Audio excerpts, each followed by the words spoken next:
Lens flare, weather balloons, optical illusions, swamp gas. 95% of all UFO sightings can be explained and quickly discredited. But 5% have enough eyewitnesses and factual evidence that they demand to be taken seriously. Journalist Leslie Kean has been researching these cases for over 10 years, focusing on the most credible evidence and witnesses. I've worked with high-level officials, pilots, generals, and a former U.S. governor to show that there is a physical phenomenon that exists. A huge triangular object. Dark gray oval. Like a UFO type thing. Now, new evidence, audio recordings, radar data, and never-before-heard witness testimony make these sightings part of the select 5% that is impossible to ignore. It's time to correct the record once and for all.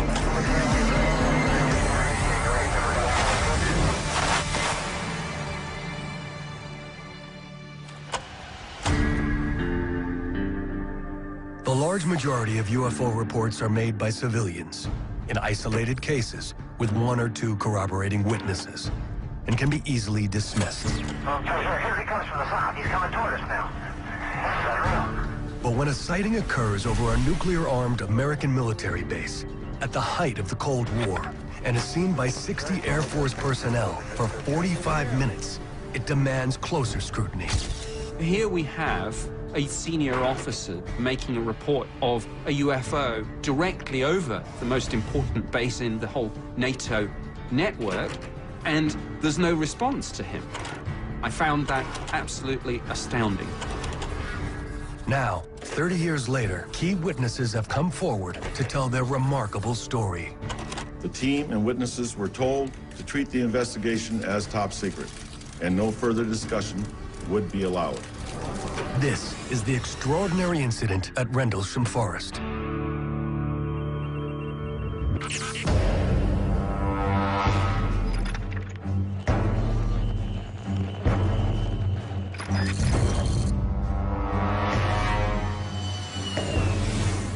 My name is Colonel Charles Halt. In 1980, I was the Deputy Base Commander at RAF Bentwaters Woodbridge, England. At that time, Bentwaters was the largest tactical fighter wing in the free world, and our mission as a key NATO installation was to be prepared should anything happen. Early in the morning of the 26th of December, I went in to collect the police blotters. That's the chronological list of what happened the previous 24 hours. And as I walked into the office, the on-duty desk sergeant started to laugh. He said, "Colonel, you're not going to believe this. Last night, 3 of our policemen were out in the forest chasing UFOs. They called in and thought they saw a downed aircraft. They went out and investigated, and they had some type of an experience." I said, "We'll put something into the blotter to the effect that they saw some lights, and we'll leave it at that for now." Halt plans for the UFO story to go away, despite growing rumors around the base about a strange craft seen in the woods on Christmas night. But within days, he is forced to act. 2 nights later, we were having the Christmas party, and we were just finishing the main course and getting ready for dessert when the on-duty flight lieutenant cornered the base commander and I and said, "We have to talk. The UFO is back." I was sure I could put this thing to rest. So I took my little pocket recorder, which I carried everywhere, an APN 27, which is a Geiger counter, and we went out into the forest. Late in the evening on December 27, 1980, Colonel Halt takes a team of 4 officers, including a flight commander and a disaster preparedness expert, out to the site where the alleged craft had landed 2 nights earlier. Lo and behold, I find half our security force out there. 5, 6, 7 vehicles, Jeeps, 6-passenger pickup trucks, and they're trying to light up the forest. Here I'm thinking, this is a public relations disaster just waiting to happen. So I tell them to knock it off, get as many people and things back to the base as they can. And with a little tape recorder, I took a small team into the forest to the alleged landing site. We found a small blast, what looks like a scrubbed up area here. We got very positive readings. Let's see, is that here the center? Yes, it is. Halt and his team locate 3 indentations in the shape of a triangle at the alleged landing site. What kind of readings we get? Anything? Let's go away. 7/10, yeah. 7/10, right here in the center? The radiation readings are 10 times the normal or background level, signaling that there is definitely more to the sighting than Halt at first allowed. We find rub marks on the trees facing the site and quite a few broken branches on the ground. And when we looked up, we noticed a break in the tree canopy above us. It was obvious something had come up through or down through the trees. As we're investigating, we also hear the barnyard animals, the cows and the chickens, sort of went into a frenzy for a short period of time and then got very silent. And then somebody suddenly notices a glowing red object on the far side of the forest. And I immediately turned my tape recorder back on. Where? Right in this position here, straight ahead, in between the tree. There it is again. Watch, straight ahead off my flashlight there. There it is. Hey, I see it too. What is it? We don't know, sir. Yeah, it's a strange, small red light. Maybe a quarter to half mile, maybe further out. This one, that's the edge of the clearing, so I can get a better look at it. As Halt and his team race to get closer, the details of the object come into focus. It was oval. This was all reddish orange. And there were like pieces of molten metal dripping off it, and they were falling to the ground. It had a black-like center. This was solid black, and this would actually like blink, almost like an eye. It moved horizontally through the trees, about 4 to 6 feet off the ground, zigzagging, bobbing up and down a little bit, as though they were searching for something, and it definitely was under some type of intelligent control. Halt's description matches many other sightings of UFOs. Witnesses often report red orbs that dart and search as if under intelligent control. But for Halt and the other officers, their experience is about to become anything but typical. It appears that you may be moving a little bit this way. Yes, it's better than it has been. It's coming this way. It's definitely coming this way. There is no doubt about it. This is weird. We watched it for probably 2 or 3 minutes, and suddenly it silently exploded into 5 white objects, and everything disappeared. Well, this really puts us all but in shock. I'm thinking, I'm never going to be able to explain this. People will never believe this. This is just too bizarre. Well, somebody in the party looks to the north and said, "Look, what's that?"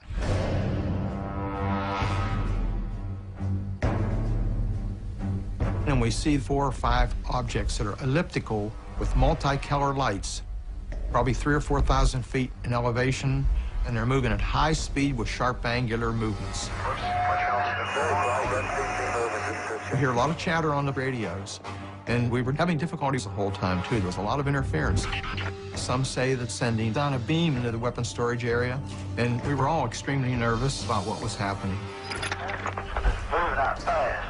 One on the right taking away, too. Yeah, we're heading north. Okay, here he comes from the south. He's coming toward us now. Suddenly, one comes overhead and stops. It sends down a beam at our feet. When the beam came down, we stood perfectly still. I don't think anybody moved. Everybody just stood there in shock. And it's going through my mind, there has to be some type of a reason for this. Is this a communication? Is this a weapon? Is this a warning? What do we do now? Halt and his men are transfixed by the craft looming overhead. The sight is something unfamiliar to these trained military professionals. Never seen anything like it. And while we're standing there, just as suddenly as it appeared, click, it's gone. I'm thinking, there is no real explanation for all of this. Why did I get involved? This is not exactly career enhancing. Over 60 Air Force personnel are reported to have seen a UFO during the 2 nights that comprised the Rendlesham incident. According to witnesses, this really shook up the base. This was during the Cold War. This was a nuclear-armed outpost, and it was an incursion, a national security concern to both the British and the Americans. As the commanding officer on duty, Halt is required to report the events to his superiors, so he files a brief memo, hoping to put the matter to rest. Due to the base's location within England, the memo is forwarded to the British Ministry of Defense, which quickly concludes that the event is of no defense significance and closes the case. And it would remain that way for over a decade. My name's Nick Pope. I worked for the Ministry of Defense for 21 years, and for much of the early 90s, I ran their UFO project. My job was to investigate sightings and determine whether there was evidence of any potential threat to the United Kingdom. In 1994, Nick Pope instigates a cold case review of the Rendlesham Forest incident. One of the things that prompted me was the apparent lack of any formal response to Colonel Holt's report. Here was one of the most senior officers ever to go on the record, making a report of a UFO landing in close proximity to two of the most important bases in the whole NATO network, and there's no response to him. I found that absolutely astounding. Pope begins an exhaustive 3-year study, uncovering several key errors in the investigation, including a confusion over jurisdiction. The Rendlesham Forest incident involved the twin bases, Bentwaters and Woodbridge. Now, of course, these were United States Air Force bases, but on British soil. So there was total confusion about who was in charge. Another problem was that the landing site had not immediately been cordoned off. People were coming and going, contaminating the site. It should have been searched thoroughly with a metal detector. Soil samples should have been taken. This didn't happen.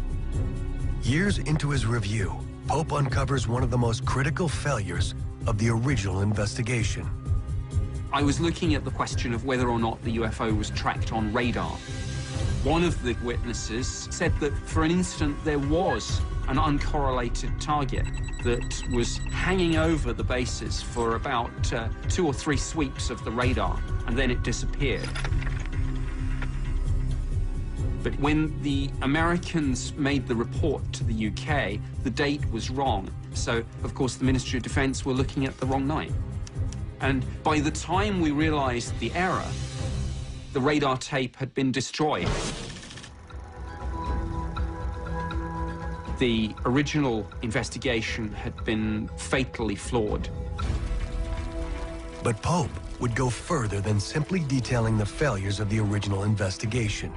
Soon he would encounter an eyewitness who came close enough to touch one of these remarkable craft and produce striking images of a landed UFO unlike any he had seen before. It was very clear to me that we did have solid evidence that an unidentified object or objects was operating over the UK.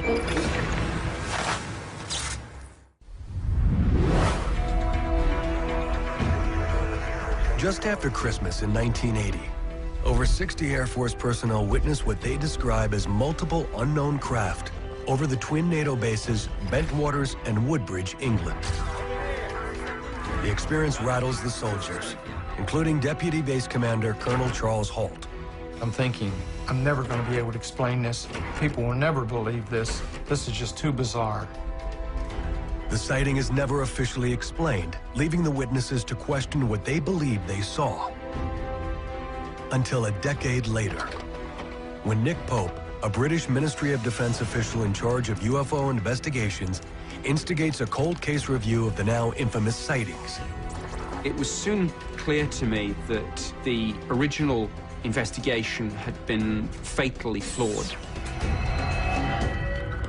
Troubled by these failures, Pope takes his investigation deeper. In 1994, he interviews a man who would become a key witness in the case, Sergeant James Peniston, the senior American airman in charge of security.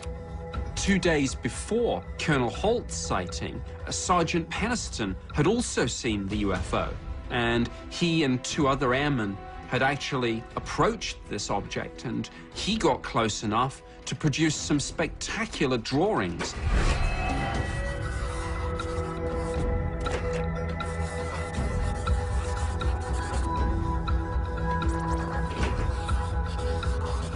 Peniston clearly got very close.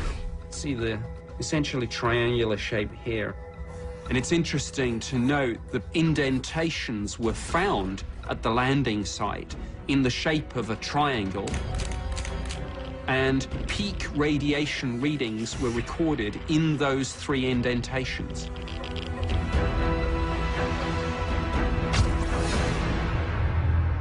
As the 3 of us got closer to the craft, we started experiencing radio difficulties. The air around us was electrically charged, and we could feel it on our clothes, our skin, and our hair. Nothing in my training prepared me for what I was witnessing. Sergeant Peniston observed the craft for nearly 45 minutes. One of the most intriguing pieces of information were strange symbols that he saw on the side, which he said reminded him a bit of Egyptian hieroglyphs. And he sketched this in his police notebook.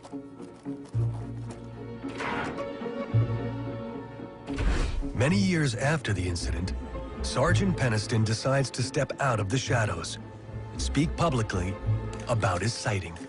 Over 80 Air Force personnel, all trained observers, witnessed the takeoff. The team and witnesses were told to treat the investigation as top secret, and no further discussion would be allowed. I think in looking back at the Rendlesham Forest incident, it was very clear to me that we did have solid evidence of a compelling UFO case, that an unidentified object or objects was operating over the UK. The Rendlesham Forest incident is now considered one of the most conclusive UFO sightings in history, and includes several archetypal characteristics seen in the most credible UFO cases. Triangular and disc-shaped craft that move silently and accelerate instantly to unknown speeds. It stands as a benchmark against which all other UFO cases can be measured. And when you add in all the cases that involve high-level military people, government officials, pilots, cases that have been officially investigated, you have a body of evidence that simply can't be ignored. There's something very, very strange. But what happens when an entire city witnesses a UFO reported to be as large as 2 or 3 football fields? Was the shape of a boomerang. A large black object coming right towards us. Thought I was going to pass out because I was so enthralled in looking at this thing. And that's a mile long. In 1997, thousands in Phoenix, Arizona witnessed an enormous craft. Do these lights belong to visitors from outer space? It was being blasted all over the television, so people were going outside of their houses and looking up in the sky. Now, new evidence is introduced in one of the most enduring UFO cases in history. All hell broke loose, basically, and we had a complete lockdown. Official explanations are dissected.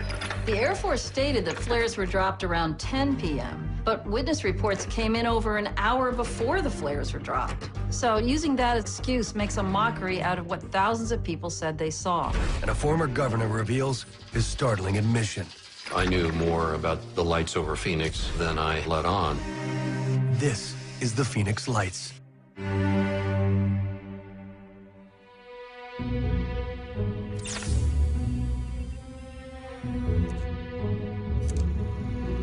I'm Fife Samington, the former governor of Arizona, and in the spring of 1997, there was a very unusual event that occurred while I was the governor. I guess some people refer to it as the lights over Phoenix. It was Thursday night, March 13th, 1997, 8:30 p.m. My daughter Monica came running in to say there was something coming over the end of Camelback Mountain. And so 4 of the kids got up, ran out, and I ran out with them. And I looked to the north. My wife and I saw 3 bright white lights in triangle formation coming right towards us. It had 5 big lights in front, and it was the shape of a boomerang. It was a solid craft, silent, very low to the ground. And the thing that took me was the size. Profoundly enormous, profoundly massive. I mean, we don't even have shopping centers this big. We stood and watched it come, and it floated directly over our house. And it was probably 5 to 6 minutes that we had full view of this. My wife and I, we just stared at each other. And I looked her right in the eye and I says, we just saw our first UFO. Do these lights belong to visitors from outer space? Hundreds of people across the valley think it's a distinct possibility. What is described as a giant, brightly lit boomerang soars through the air. No official explanation of those strange bright lights. That night, it was being blasted all over the radio, all over the television. So people were going outside of their houses and looking up in the sky. And it was being viewed by thousands of people across the valley. There were barrages of phone calls coming into the governor's office and to the Department of Public Safety. People wanted answers. So, of course, I was making my inquiries immediately to the head of the National Guard. And I had members of my staff calling Luke Air Force Base to find out if they were flying some exotic aircraft over the valley and not really getting any answers. I mean, everybody was just sort of, oh my gosh, well, we don't know what it is. Something strange happened in the skies over Arizona that still hasn't been fully explained. It's something UFO enthusiasts are calling a major sighting. Pilots report seeing it in the air, yet military radar screens pick up nothing. Whatever it was, it has more than a few Phoenicians watching the skies tonight. Well, in the weeks following the incident, over 700 witnesses called in reports to local officials and to the National UFO Recording Center, a private organization in Seattle, Washington. And these witnesses included pilots, police officers, and military professionals. Although descriptions of the craft differ, several overriding characteristics prevail. It is a massive solid object, not merely lights, in the shape of a delta or triangle. And it makes no noise as it moves over the valley. Most importantly, it is viewed from multiple vantage points by witnesses across the county for a total of 106 minutes. We literally were laying down on the grass looking up at it. It was a solid object. Something that I could never explain. Real deal. It was a major UFO event, seen by thousands of people across the state of Arizona. And they were expecting a serious response from the government.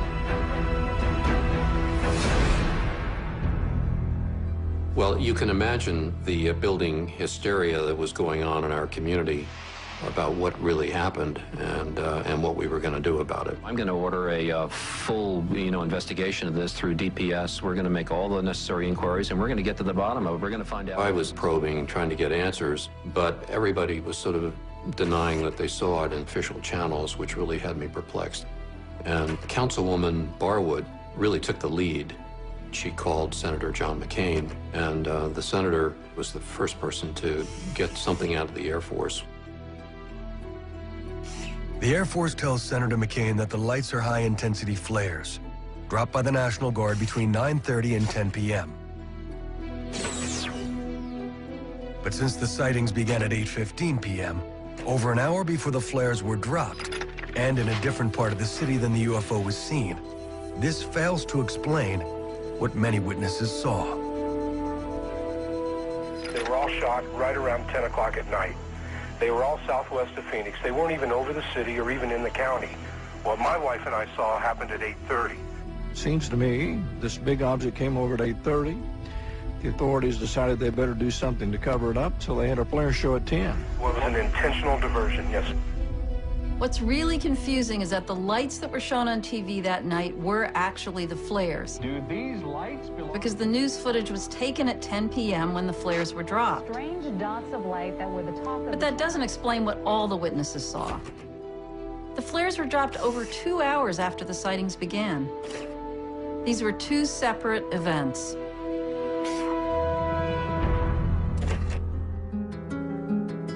Casting further doubt on the Air Force's explanation is this never-before-heard recording of a call made by an airman at Luke Air Force Base to the National UFO Reporting Center early in the morning on March 14th.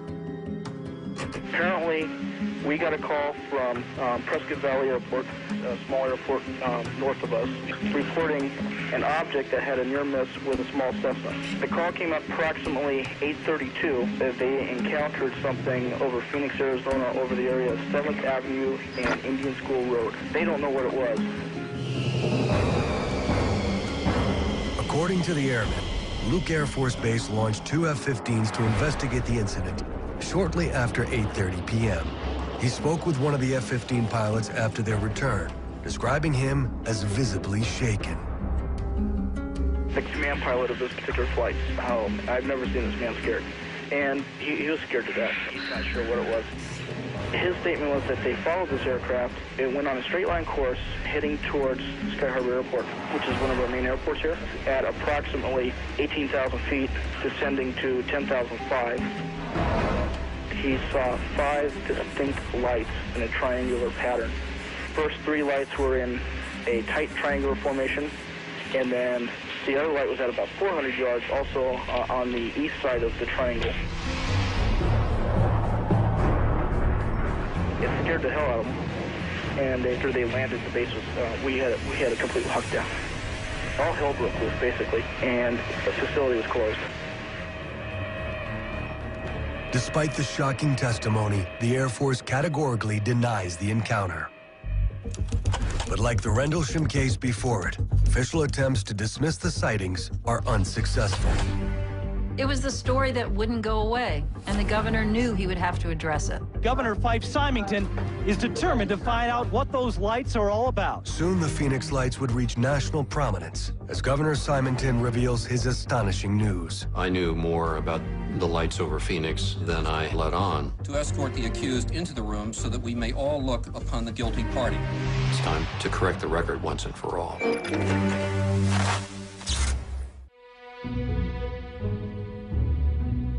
But when you serve in public office, you have to be very careful dealing with sensitive, incendiary subjects like UFO sightings. Well, I'm going to order a... The fact of the matter is, if you're a public official and you start talking about UFOs, you really get attacked. It's unbelievable. So we start tonight with those strange dots of light. First, the left side... In 1997, thousands witnessed a UFO over Phoenix.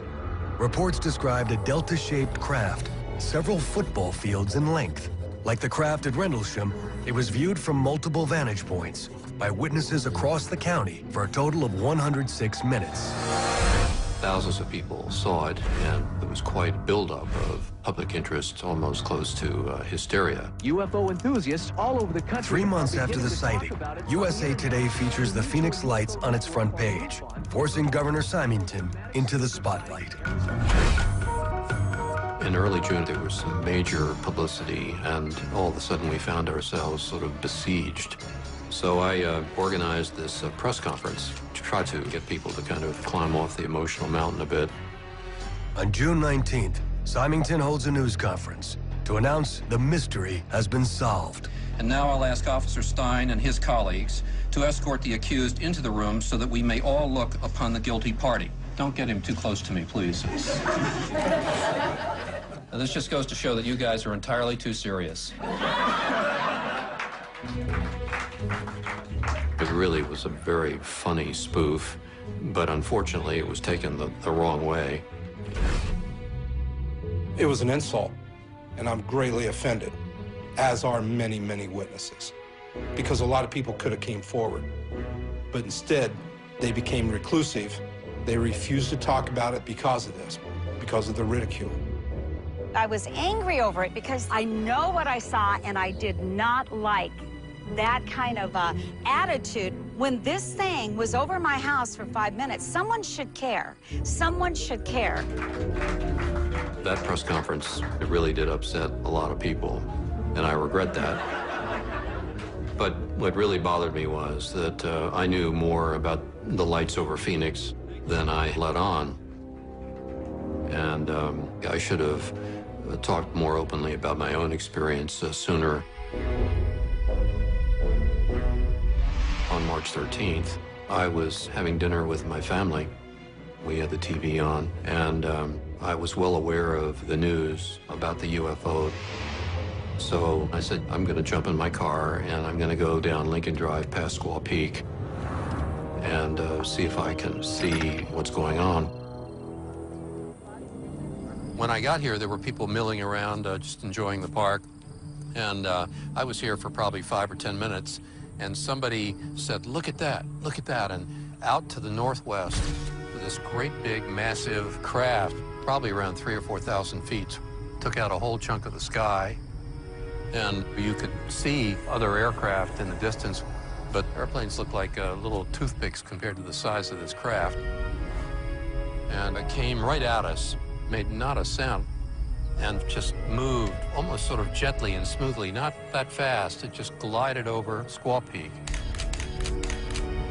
And we had a magnificent view of it silhouetted. Governor Symington observes the object for nearly a minute before it speeds away across the valley. It just all of a sudden disappeared. You know, I served in the U.S. Air Force, and I've been flying all my adult life. And I've never seen anything like that before. It obviously had unbelievable aeronautical capabilities, something way beyond anything we have in our inventory, that's for sure. But I thought I best be quiet about it because I'm the governor, and if I go start talking about it, it's going to create more hysteria, and one should not lose sight of the fact that I had a state to run. Symington maintained his silence throughout his second term. But now, nearly 15 years later, the former governor draws lessons for all public officials.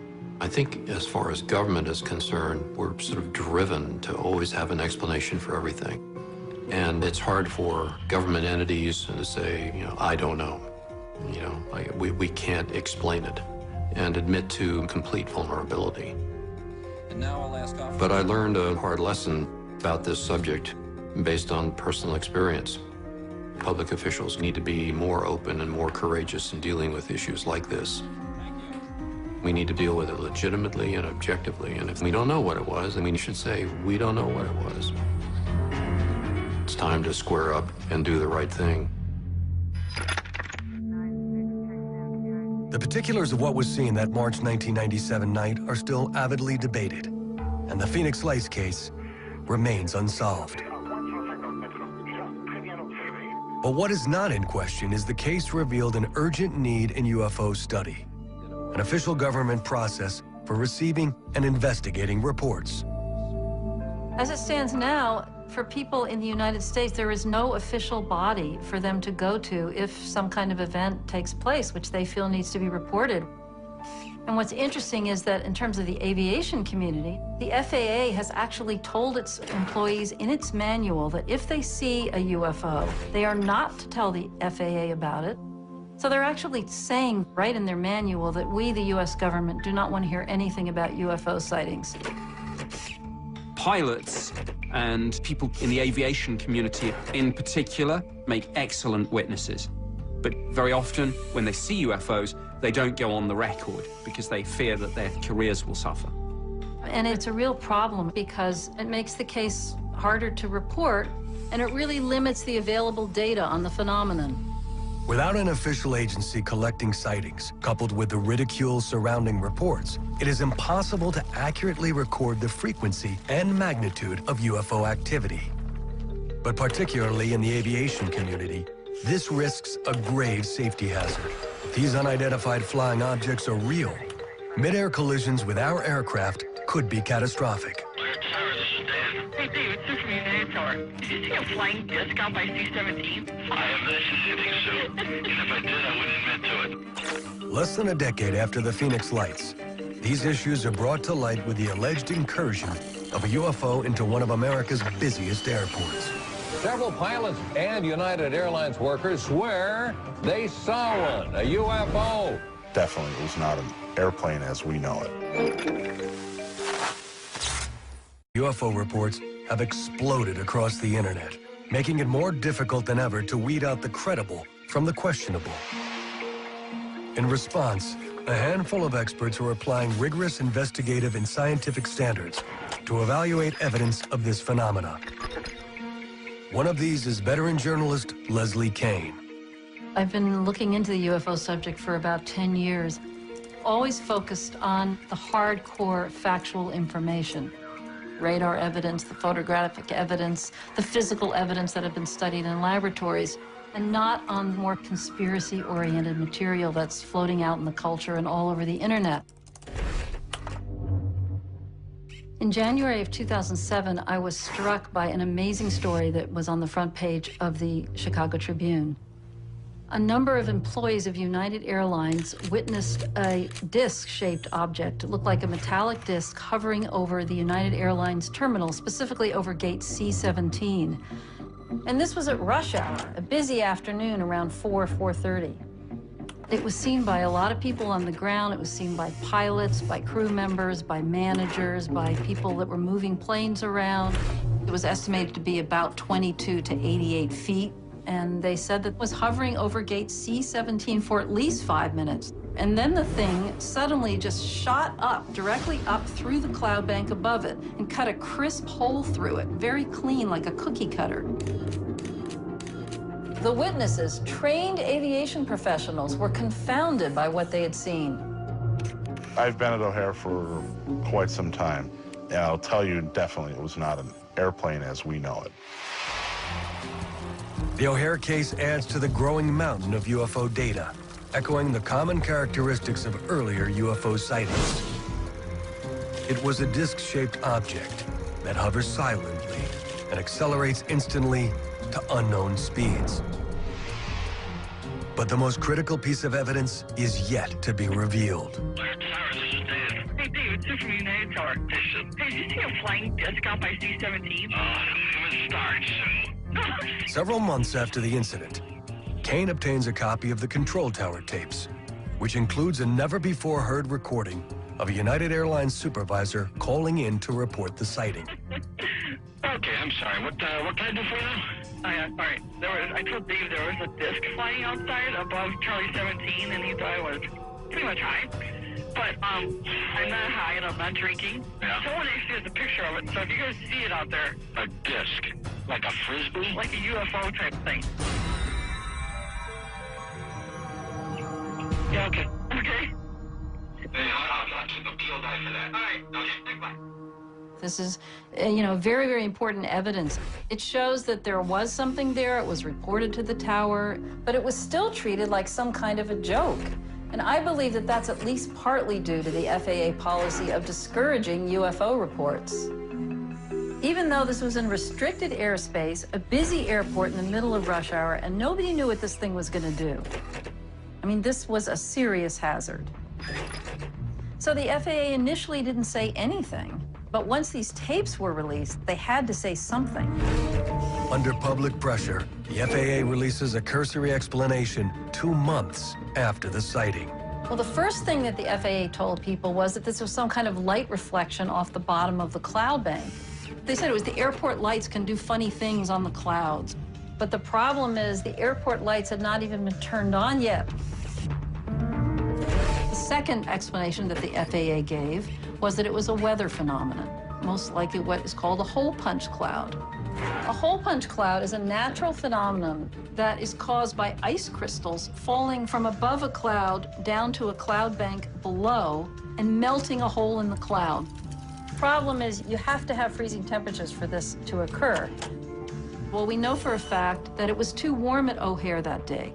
The temperatures were not below freezing at the level of the cloud bank. So it is an absolute physical impossibility for that event to have been caused by a hole punch cloud. Ultimately, the O'Hare case and the FAA response to it are typical of how the U.S. government handles UFO sightings. First, they avoid having to talk about it at all, but if that becomes impossible, the authorities will just throw out whatever explanation they think might fit, whether it's plausible or not. And it's a real problem. This has happened countless times for decades. It's a standard operating procedure for cases like this. Despite the current situation, there was a period in U.S. history where open scientific study was encouraged, and sightings were actually welcomed by the government. For the past 3 years, a large number of perfectly sane and reliable people have been involved in this flying saucer business. We read about them, talk about them, wonder about these reports of strange phenomena in the skies. I'm inclined to believe that it's of an extraterrestrial origin. Back in the 50s and 60s, there were a lot of sightings that were being reported. There was a lot of coverage in the media, and officials could not figure out what was going on. And it was during the Cold War, so there was heightened concern in the general public about unexplained things in the sky. So the U.S. government set up an agency within the Air Force called Project Blue Book, and its purpose was to take reports from the public and to investigate cases. Project Blue Book officially launches in 1952, with its 5-person staff receiving over 1,500 reports in the first year alone. I was driving north on 101 highway at about 3 o'clock in the afternoon. I noticed a terrific blue flash past nose of my airplane. I looked to my right, and there in the sky were 3 tubes of fluorescent light. And it went over me, practically right over my head. The object traveled in a straight line. I counted 8 of them, proceeding directly out to sea. And I began to hear a whistling sort of a sound. A beautiful, silvery, pink-tinged moonlight. Between 1952 and 1969, Blue Book receives over 12,000 UFO reports, nearly 800 of which are unresolved. It is soon clear that the scope of the UFO phenomenon is far greater than the small Air Force office can handle. Blue Book was plagued from the start. It was understaffed, incompetent in certain ways, and eventually it just became like a public relations exercise for the Air Force. So in 1966, it was decided that its future would hinge on a government-funded study commissioned at the University of Colorado.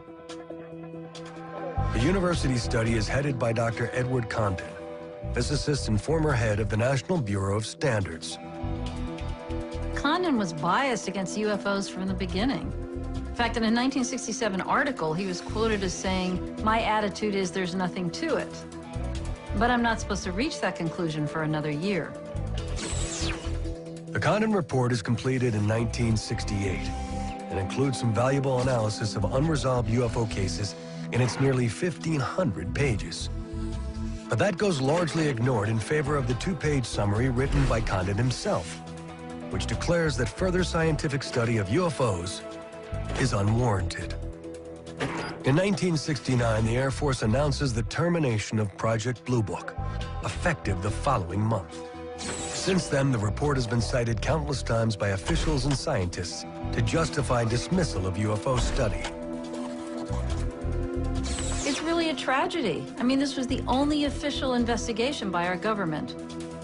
When it closed, the golden age of UFO study in America was over.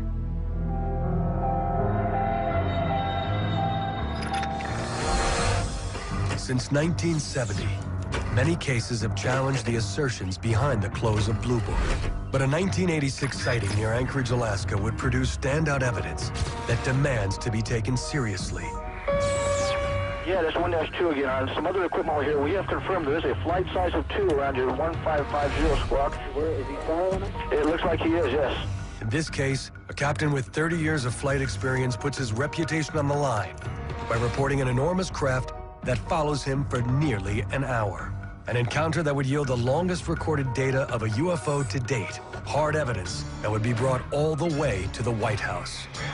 They were all excited about it. So I said, "What do you think it is?" He says, "Well, it's a UFO."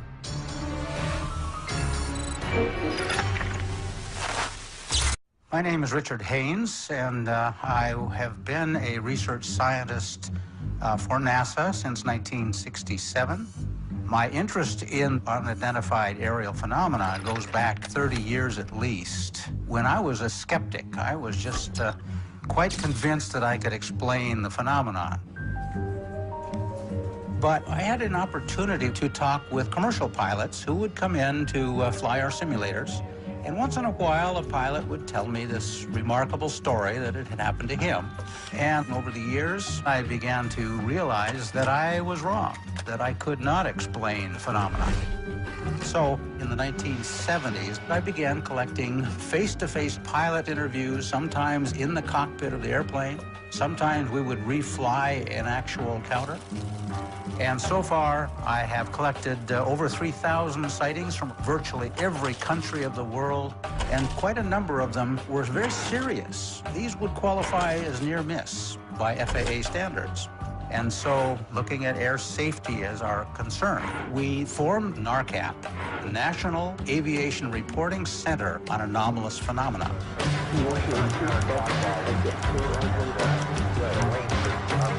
NARCAP is a reporting center for pilots and air traffic controllers who would like to make a report of their sightings in a completely confidential manner.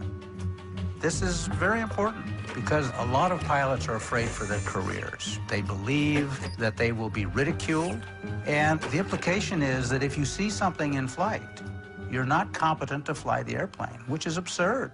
We've got to turn that situation around. Yeah, that's 1-2 again. On some other equipment over here, we have confirmed there is a flight size of 2 around your 1550 squawk. Where is he flying? It looks like he is, yes. In 1986, NARCAP learns of a sighting near Anchorage, Alaska, that would become one of the best-known pilot cases on record. A key investigator on this case is former FAA Division Chief John Callahan. I was the division manager for the Accidents, Investigations, and Evaluation Division, FAA headquarters. The rule was if anything came up that was newsworthy or was an accident, we had to know before the smoke cleared. Sometime in January of '87, I received a call from the Alaskan region. Apparently a UFO had chased this Japanese 747 across the skies for like 31 minutes. Somehow the media found out about it, and now they want more information. They didn't know what to tell them. I said, tell them it's under investigation. I told them to package up all the data, the voice tapes, the computer tapes, the military tapes, and send them overnight delivery on the red-eye flight to the FAA Tech Center, Atlantic City. Callahan assembles a team of FAA analysts who synchronize the radar with the pilot's radio transmissions. The result is recorded on this video by Chief Callahan and becomes an essential clue in unraveling the case.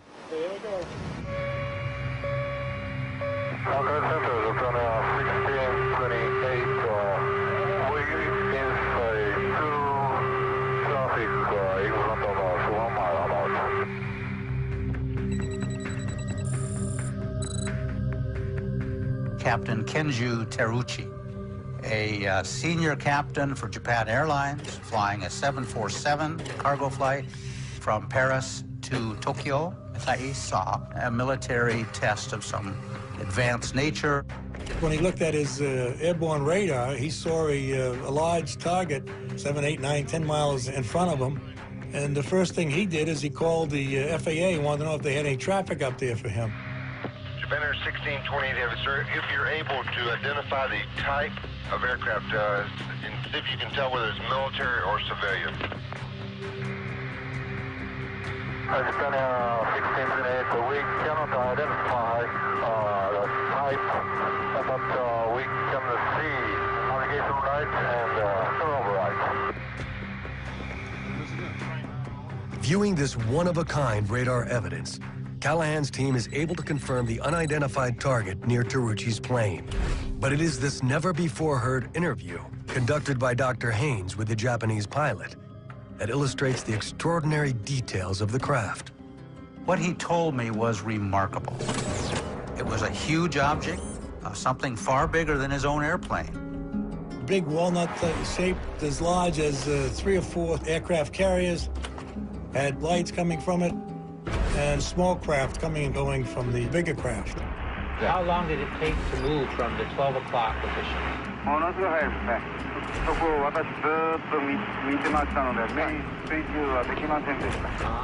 Captain Teruchi made no excuse for being afraid. He said he was fearful. The captain and his first officer were expecting a collision and were bracing themselves. That's how serious this was. The Anchorage controller clearly takes the sighting seriously because his next step is to confirm the unidentified target with nearby Elmendorf Air Force Base. Okay, it looks like I am getting some search primary return. I don't know if it's erroneous or whatever, but... It's not erroneous. I want you to keep a good track on there, and if you can pick up the code. Verify that you do not have any aircraft operating in that area, though. That is firm. We do not have anybody up there right now. The military guy sees those targets. The controller working the radar sees these targets. According to the pilot, there's a great big ship out here, and that stays with them for a while. Japan Air 1628 Heavy, sir, I'm going to request you to make a right 360-degree turn and advise me what your traffic does then. As Captain Terrucci was approaching Fairbanks, he received permission to carry out a 360-degree turn. He wanted to try to get away from that object that was on his left-hand side. His supposition was that the object would continue in a straight flight, and he would bank to the right and leave it behind.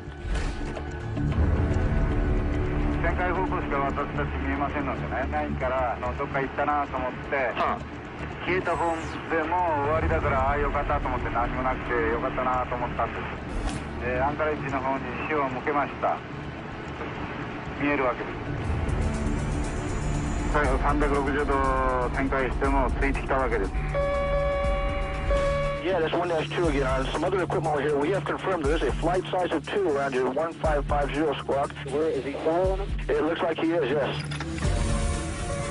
As Terrucci continued the 360-degree turn, the object traveled around the circle with him, which is very interesting because it has to be going faster than that airplane to keep up. So the phenomenon had to be under good control, perhaps intelligent control, to maintain precise station with that airplane. The pilot sees it, his co-pilot sees it. The military base and the Anchorage controller track it on radar. And a United Airlines passenger jet flying nearby also reports unknown traffic in the area. In all, the Alaska sighting shares many characteristics with the most credible UFO cases, including Rendlesham, Phoenix, and Chicago. It is a massive disc-shaped object that moves as if under intelligent control and is capable of accelerating instantly to unknown speeds. And most remarkably, the encounter lasts nearly 55 minutes over a span of 350 miles, providing the FAA with significant amounts of data.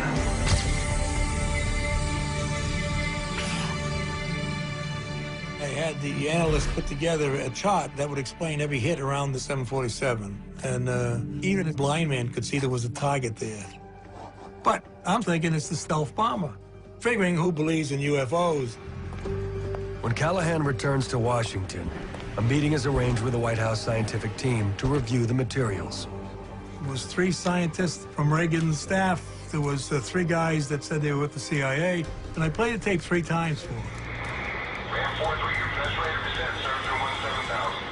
When the video got done, they were all excited about it. They're drooling. They can't wait to get their hands on all this data. This is the first time they ever had more than a few minutes of radar data to go through.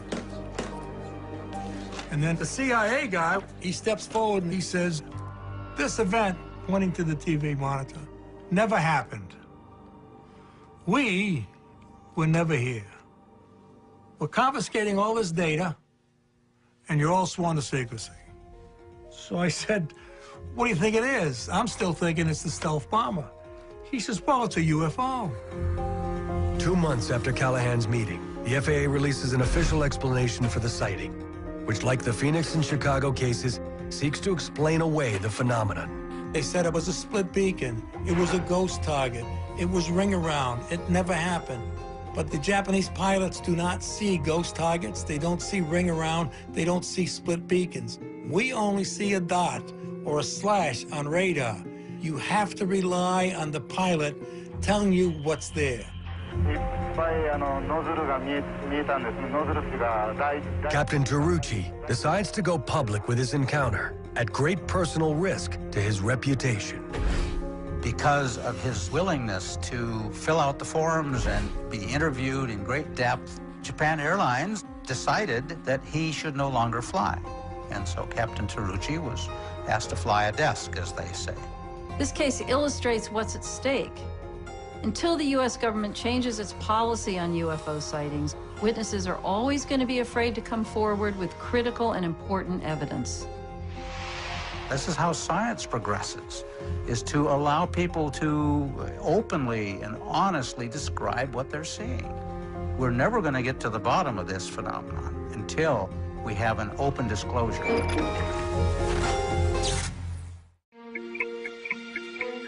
These days, if you go on to sites like YouTube, you'll see all sorts of videos of UFOs, and there's a huge amount of fake videos, photos which have been mocked up with various computer programs. I mean, it's almost impossible these days to pick out the signal from amidst the noise. And the only pictures that are really important are the ones that have been so thoroughly analyzed and vetted that we know that they are a genuine unidentified flying object. One of the most viewed UFO videos on the web, with over 17 million YouTube hits, is this clip, claimed to have been shot in 2007 in Haiti. Along with other recent images submitted online, it has UFO watchers buzzing. But with advances in special effects software, it is becoming more and more difficult to distinguish between real and faked images, making experts in the visual effects community a valuable voice on the subject. I'm Doug Trumbull. I make movies that have to do with science fiction, special effects. I worked on 2001: A Space Odyssey, Close Encounters of the Third Kind, Blade Runner, Star Trek: The Motion Picture. And so I do motherships and spaceships and UFOs for a living. We have a situation right now where everybody who has a laptop can make a fake UFO. I can make a fake UFO on my cell phone. I mean, it's just all over the place. My personal belief is that I'm convinced that there is something very real. But I've never seen a photograph that I couldn't duplicate or fake digitally or optically or photographically and make it look just like that. And so I'm my own worst enemy in that respect because I know what's possible. On break from his latest project, Trumbull shares his opinion on the authenticity of the 2007 Haiti video. I think it's really good. I don't buy it as a real UFO or UFOs, but I think it's a pretty well done special effect because they're doing very dynamic camera moves. They're matching the irregular movement of the camera to the movement of the object. They seem to have kind of aircraft-like ballistic trajectories, and it all kind of makes sense, like they're flying in formation. But there are a number of things happening here that kind of give away the illusion to a certain extent. Let me just freeze on this. You know, look at these two palm trees. They're identical. That frond, this frond, that frond, that frond. These are actually a photo composite of one palm tree put in two places. So it's really the same palm tree twice. That doesn't happen in nature. It's absolutely impossible. There's other things that happen, like when this thing goes through the trees, even though this seems to be an extremely bright light, it's not affecting these fronds at all. There should be more light happening up in the fronds of the tree, so you get a little twinkly light and some interaction, but there isn't any, because that's a much harder thing to do. So, good job, but I don't buy it.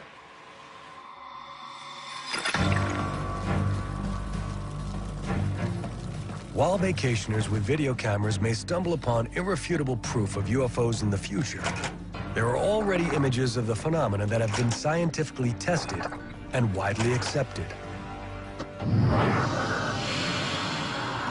Des personnes affirment avoir vu longuement et à plusieurs reprises The Belgian sightings of the late 1980s and early 90s are some of the most widespread in history, with over 2,000 well-documented and researched reports by pilots, police, and military professionals. I thought this is an intrusion of our airspace. We have to find out because it's an air defense issue. The 18-month epidemic of UFO sightings rattles the Belgian government and brings the scientific community its most conclusive piece of UFO evidence to date. I look at it and said, oh my God, that's too much. My feeling at the time, I must admit, it was a fake. This is the Belgian wave.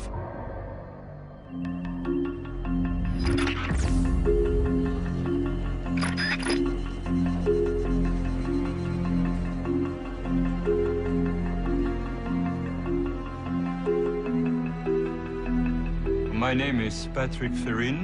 and I was one of the two co-founders of SOBEPS, which is a non-profit association devoted to the study of aerial space phenomenon. In 1989, the situation was very quiet here in Belgium concerning UFOs.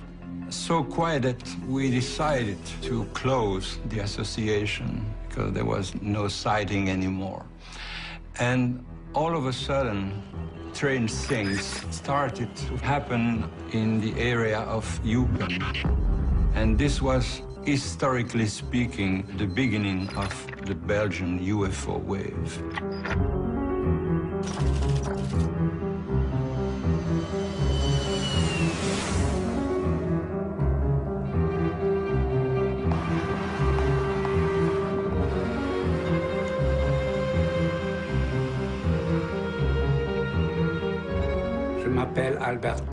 My name is Albert Kreutz. On the evening of November 29th, 1989, I was the dispatcher at the Eupen police station. At around 5:30 p.m., a team of police officers informed Kreutz of an object flying over a nearby field and reportedly lighting it up like a soccer stadium. I joked with them, since it was the end of November, that it was St. Nicholas coming down. Then they screamed, "Look out your top floor window, and you'll see it."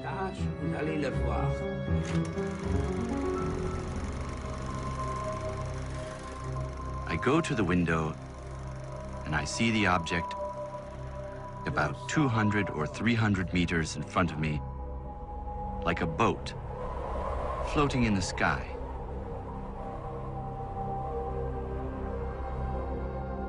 It was magnificent to see, and it made me think that we are not alone on this earth, in the universe.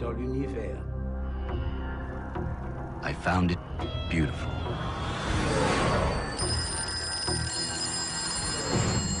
Immediately, the dispatcher is flooded with calls from concerned citizens. So he orders local officers stationed nearby to follow the object. One of these is Dieter Ploemens, Chief Inspector of the Kelmis Police Force. Ploemens is on duty with his partner, catching drug dealers near the Netherlands border, when the call comes in. When we heard the call on the radio, we were driving in this direction. We saw a light or some type of object resting over the town of ᴅᴏᴄᴜᴍᴇᴛ. And we asked ourselves, what is that?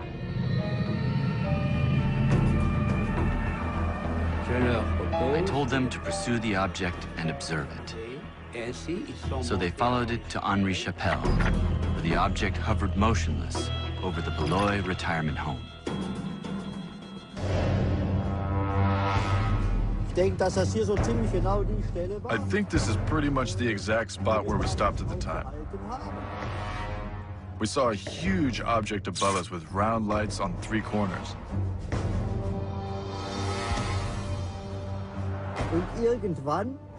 And at some point, a much smaller object flew out from behind. And it had a reddish blinking light that blinked in rhythm with the larger light. Ploemens and his partner observe the objects for several minutes, and then suddenly the red orb is reeled back into the larger craft. The object then rose up and flew away.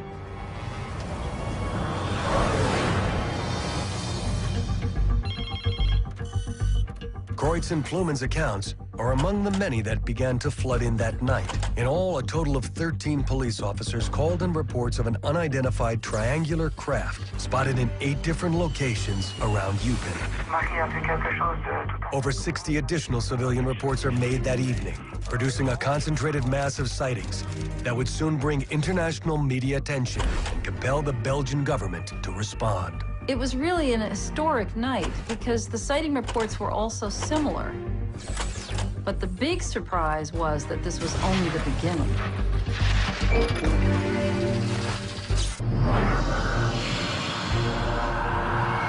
personnes affirment avoir vu longuement et à plusieurs reprises des objets volants et lumineux de forme triangulaire. Ils ont vu dans le ciel un phénomène étrange, un ovni.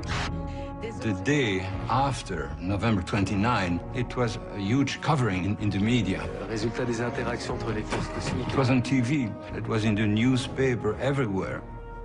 And immediately we took our car and we went to Eupen to interview the people who saw it.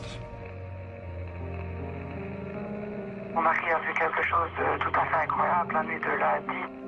Et il a vu un objet énorme avec d'immenses rayons lumineux qui l'a suivi pendant plusieurs minutes alors qu'il rentrait à la maison. Voilà, il n'ose pas en parler parce qu'il a peur qu'on se moque de lui, mais moi, je tiens quand même à vous en informer.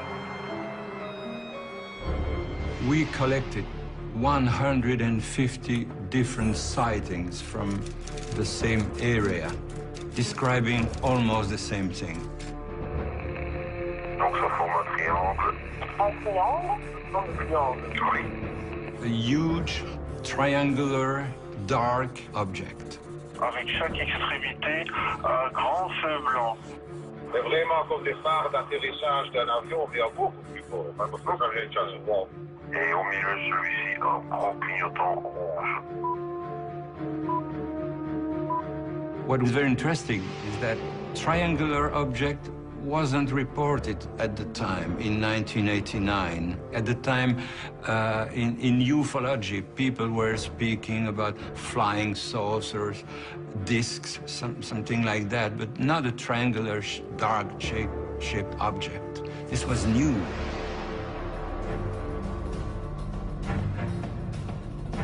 The Belgian sightings of November 29th garner international attention, prompting an immediate response from the government. A point man is assigned to head up the government inquiry. Major General Wilfred de Brouwer, head of operations for the Belgian Air Staff.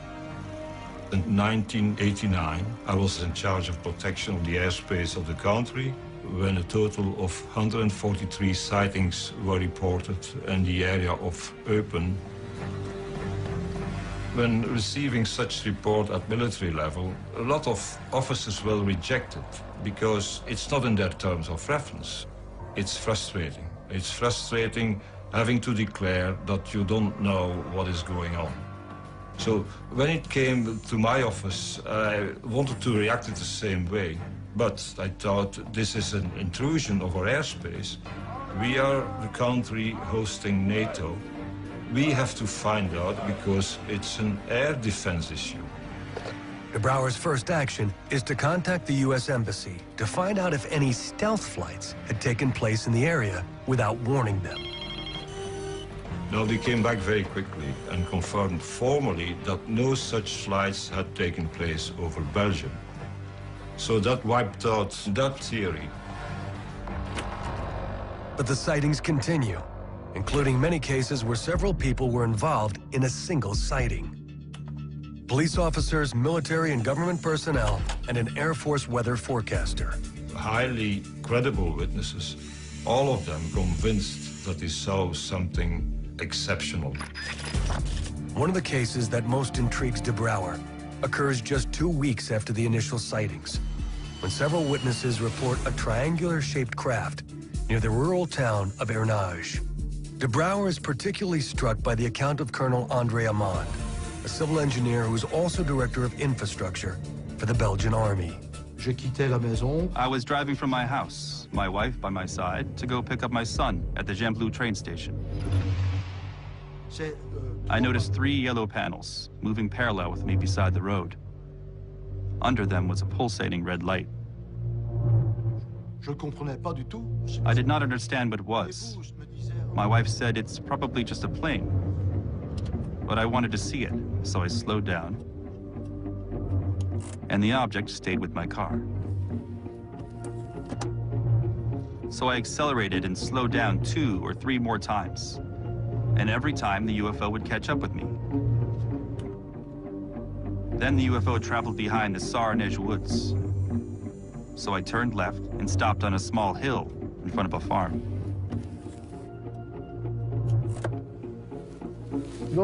The UFO came out from behind the woods, over there. I saw a huge, bright white beacon come over until it was about 100 meters in front of us.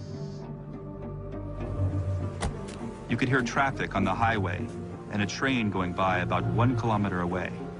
But at no point could you hear any noise coming from this object only 100 meters in front of us. We observed it for 6 to 8 minutes. And then my wife says, "Andre, come on, get in the car. I don't like this." And at that point, the great white beacon retreats and it darts away to the southwest in about the time it takes to let out a breath. In my experience, that kind of acceleration requires a very large amount of energy that wouldn't be possible without materials that could superconduct at a low temperature. And today, 20 years later, I know one thing. There is no man-made object able to do what I saw that object do that day.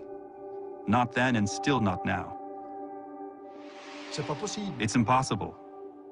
Colonel Amman sends a report to the Ministry of Defense and is one of the many military professionals who convinces the Belgian government action was necessary. We decided to set up a procedure to launch, in the future, aircraft to try to identify these sightings, but on conditions. First of all, witnesses would report to the police. They would confirm the sighting, and then they would call a radar station which had the authority to scramble F-16s.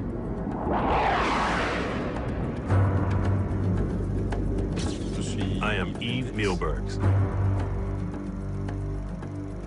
In 1990, I flew F-16s in the 350th Squadron in Belgium. We had heard about the wave of UFOs, particularly in the regions of Liège and Eupen.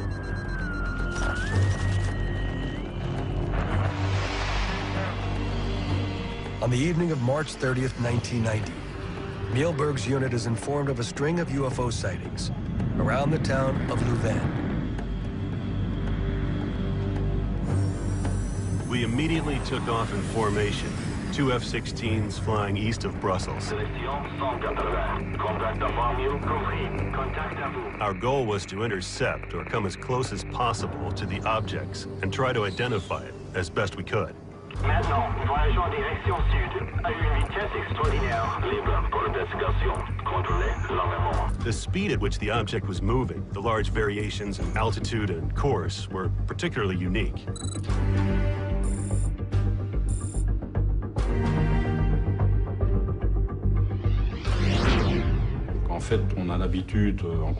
In air combat, we're used to seeing objects move very quickly. But in this case, the object's variations were unforeseen, which proved that we were dealing with an object very different from an aircraft. Tendu contact.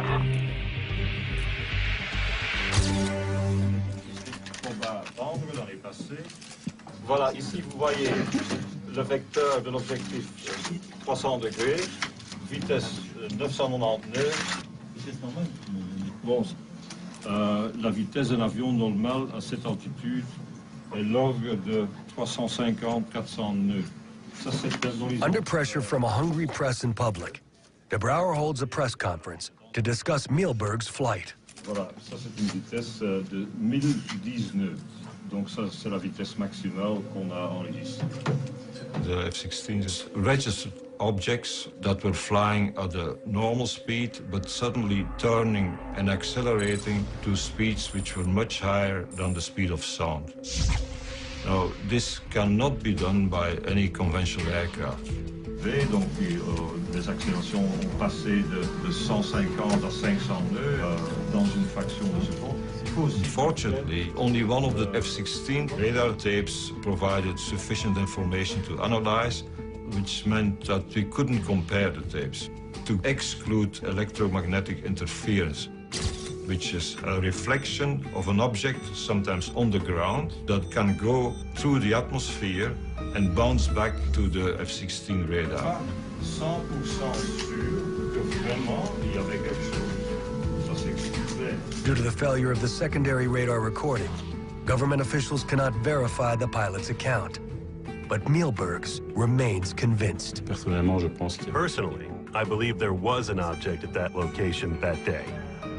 We had ground witnesses, radar stations, and airplanes. 3 different sources watching the same object at the same time in the same place. There was something in the air that night.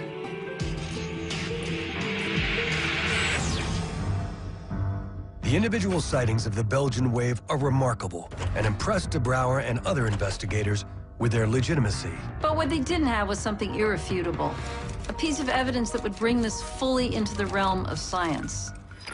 On a spring evening in a village not far from where it all began, this evidence would finally arrive, and the results would be more than they had imagined. My feeling at the time, I must admit, it was a fake. More than a year after the Belgian wave began, UFO reports continue to flood the office of SOBEP's co-founder, Patrick Verheyen. For almost 18 months, we collected massive observations, and we met several hundred people. We collected something like 60 photographs of unidentified flying things, and almost the same amount of video film. But unfortunately, they're all very bad. All you can see is small dots of lights on a dark background. But we were lucky to find one good picture. And this picture was taken in the small village of sᴇᴄrᴇᴛ, which is not that far from Eupen. The 4th of April 1990. At 10 o'clock in the evening, a girl was walking her dog in the garden, and she saw a very strange object. She came back in and told her boyfriend, "We have something strange here, can you come and have a look?" And he went out and he took his camera. He only had 2 pictures left, so he leaned against the wall, didn't move at all, and set an exposure time of about 1 to 2 seconds.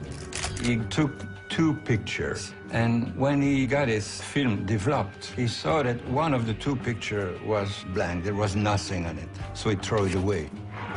But the second one was interesting. He saw 3 lights and something reddish right in the middle, but that was all.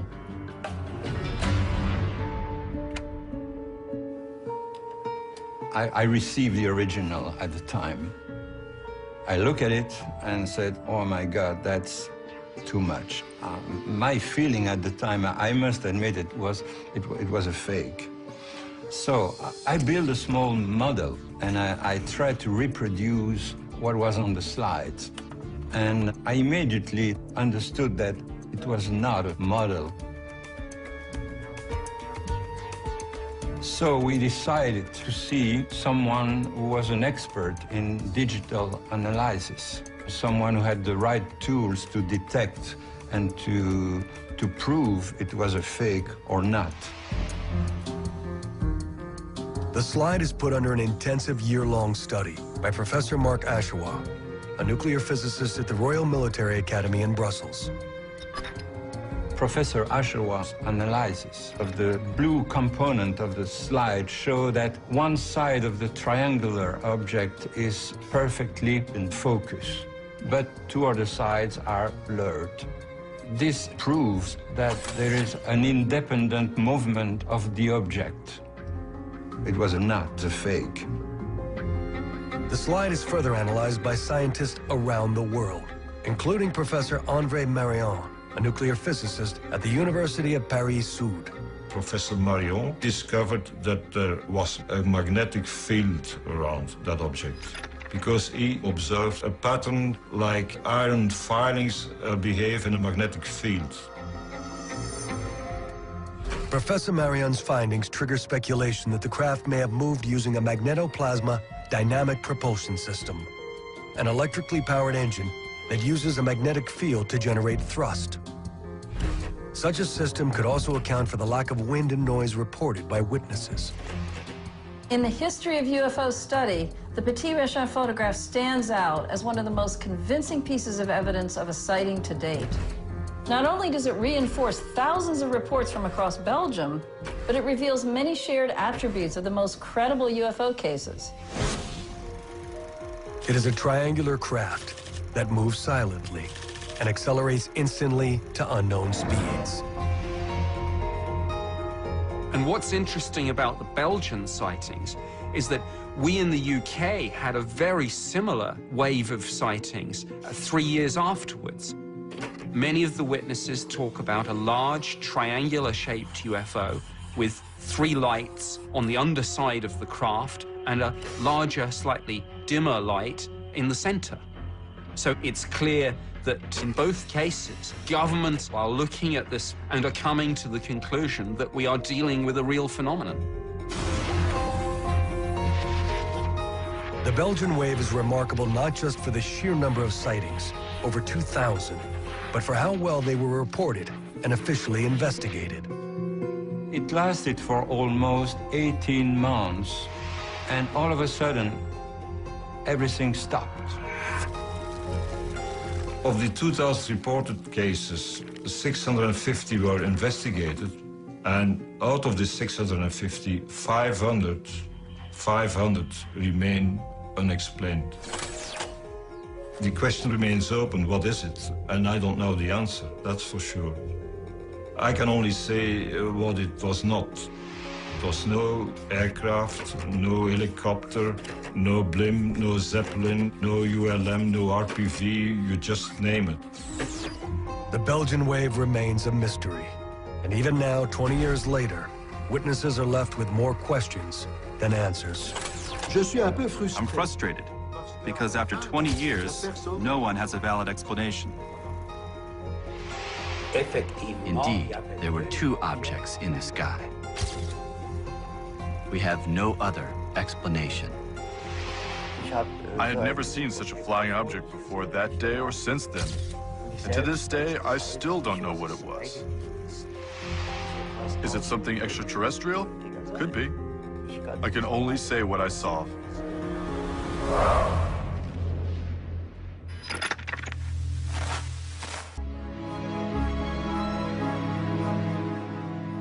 For the thousands of witnesses in the Belgian wave, and many others who have documented their encounters at military bases, major airports, or in the skies above our cities, there is but one conclusion. There is something out there, and we need to take it seriously. The difficulty, of course, of studying UFOs, if in fact they are manifestations of some advanced civilization, is that we are more or less in the same position of, let's say, laboratory mice attempting to understand the civilization of biology technicians in the laboratory. It is just beyond our imagination. And Arthur C. Clarke said that sufficiently advanced technology is indistinguishable from magic. History is filled with accounts of new phenomena, poorly understood phenomena, that have been ridiculed, made fun of. Why? Because science hasn't had a chance to look into it, or won't look into it for various reasons. We've got to turn that situation around. We have this propensity in our culture to ridicule UFO sightings. It's a problem, and we need to be more mature about it in this country. You know, it's not all aircraft lights and weather balloons and hoaxes. There is a genuine phenomenon here, something that the scientific community should want to look at. It should want to engage on this. I mean, potentially, it has incredible things to teach us. We have to keep in mind that our civilization is only about 40,000 years old, which is a blink in the lifetime of our galaxy. So we are babes in the woods. And with 200 billion stars, that adds up to an enormous number of planets, including, we now know, Earth-sized planets. So the potentiality for life out there does seem to be very great indeed. We have very, very sophisticated analytical techniques that are being used all over the universe now to look at planets, stars, nebulosities, but started asking around, I said, well, has anybody done a really sophisticated, technologically astute approach to photographing UFOs so that you could really get, you know, what I sometimes call the Zapruder film of UFO sightings? And the answer was no. So in that vacuum, I decided to undertake what has become kind of a hobby project for me. I've started applying very sophisticated digital motion controls and tracking technology that we use in special effects, some of which we developed during the making of Close Encounters, to try to photograph a UFO. Trumbull's project, known as UFOTOG, or UFO photography, uses precisely calibrated cameras and radio antennas to record images and data in the night sky. By simultaneously observing the same area from multiple vantage points, Trumbull's equipment can pinpoint the speed, trajectory, and altitude of any recorded object, and more accurately, determine if it is a conventional aircraft. My plan is to make imagery that would be scientifically valid and that could be scrutinized, just like the Zapruder film, to where really good scientific photo-optical analysts could look at them and say, well, this is exactly what happened. Taking a 2-second dark exposure. And I think over the next few years, it's just unlikely that we won't encounter some evidence of intelligent life in the universe. I just think it's going to happen, and it's probably going to happen fairly soon. And I'd like to be part of that.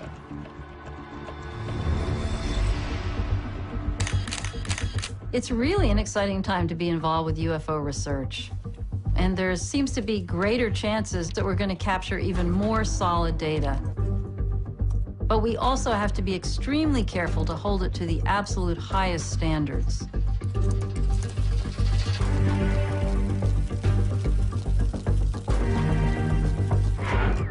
There was something there. Very small black object clockwise.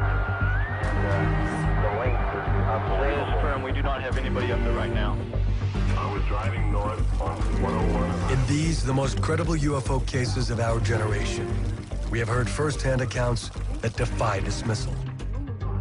A NATO-based commander, an FAA division chief, decorated pilots, police officers, a former governor. All have put their reputations on the line to deliver testimony that they at first were unwilling to accept.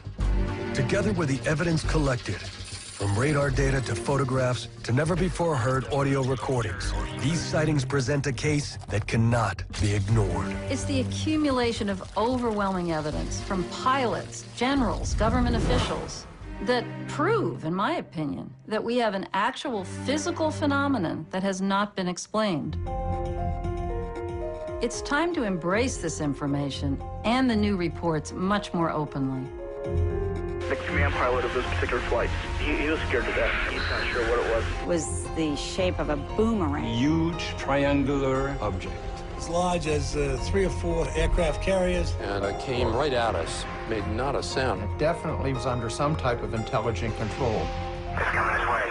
It is definitely coming this way. 3 tubes of fluorescent light. Dark gray oval. Like a UFO type thing. It looked like someone poked a hole in the clouds. It just all of a sudden disappeared. There's no doubt about it. This is weird.